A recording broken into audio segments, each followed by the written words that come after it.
कश्मीर में पहलगाम के अंदर जो आतंक फैलाया है अभी अभी 28 लोगों को मौत के घाट उतार दिया है। जिन आतंकवादियों ने ये दंगा किया था उन लोगों का अभी क्या हाल चल रहा है, ये वीडियो देखो। मोदी से डरा परमाणु धमकी पर उतरा है पाकिस्तान। जो कुछ हुआ पहलगाम में, पहलगाम के बदले की मांग हो रही है और एक्शन भी शुरू हो गया है। ये जो 28 मौतें हुई हैं इनके खिलाफ आतंकियों पर। अगली तस्वीर देखिए जरा। आतंकी आसिफ शेख का घर उड़ा दिया गया है। जहां जहां आतंकी ठिकाने हैं, आतंकियों के पनाहगाह हैं, वो सब उड़ाए जा रहे हैं।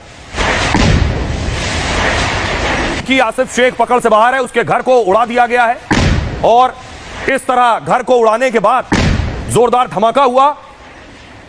अगली सुबह की तस्वीर देखिए। आसिफ शेख के घर की तस्वीर मैं आपको दिखा रहा हूं। ये वही घर जहां धमाका हुआ था। पूरा घर तबाह हो गया है। ये सेना ने एक्शन तेज कर दिया है। बाकायदा हेलीकॉप्टर गश्त कर रहे हैं। लेकिन देखिए आर्मी चीफ खुद सैन्य प्रमुख उपेंद्र द्विवेदी साहब पहुंचे हैं। जम्मू कश्मीर की तस्वीर मैं आपको दिखा रहा हूं और सैन्य प्रमुख के पहुंचने के साथ ये सारे एक्शन शुरू हो गए। एक और घर में जिसमें सेना ने रेड किए, सुरक्षा बलों के जवान दाखिल हुए।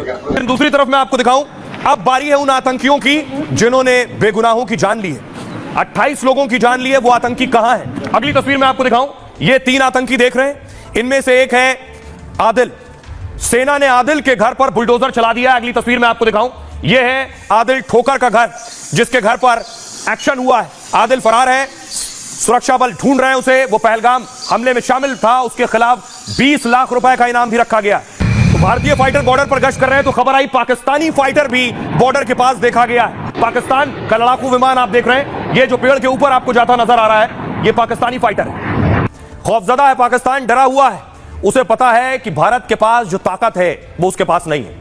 पाकिस्तानी रक्षा मंत्री ख्वाजा आसिफ ने विदेशी मीडिया को बयान दिया, कहा भारत पाक में शुरू हुआ विवाद बड़े जंग का रूप ले सकता है। दोनों देशों के बीच संघर्ष को लेकर दुनिया को चिंतित होना चाहिए, क्योंकि भारत और पाकिस्तान दोनों देशों के पास परमाणु हथियार है। पाकिस्तान के डिप्टी पीएम ने भी संसद से परमाणु धमकी दी है।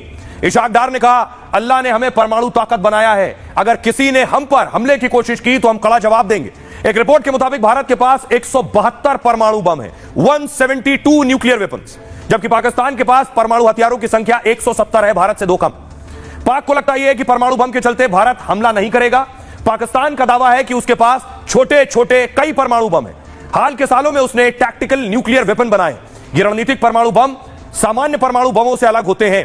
ये बम किसी खास क्षेत्र को तबाह करने के लिए बनाए जाते हैं, ताकि बड़े क्षेत्र में तबाही ना फैले लेकिन छोटा इलाका बर्बाद हो जाए। पाक को पता है कि भारत से सीधी जंग में मुकाबला नहीं कर सकता है वो, लेकिन तुरंत नुकसान के लिए ये छोटे परमाणु बम उसने डिजाइन किए। रणनीतिक परमाणु बम का टारगेट आमतौर पर सैन्य ठिकाने होते हैं। इन छोटे परमाणु बम का वजन 100 से 1000 किलो टन होता है। इसे खास मिसाइलों के जरिए लॉन्च किया जा सकता है। पाक के पास 70 से 100 किलोमीटर क्षेत्र को तबाह करने वाले बम है।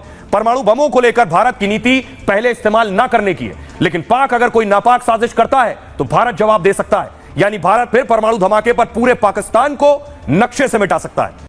एक बात सोचने की है कि इन आतंकवादियों ने जो आतंक फैलाया है और जितने भी लोग इस समुदाय से, इस धर्म से या इन लोगों से जुड़े हुए मानते हैं, उनके लिए एक बात सोचने की है कि ये लोग पाकिस्तान के दुश्मन थे या हिंदुस्तान के दुश्मन। बात गहरी है।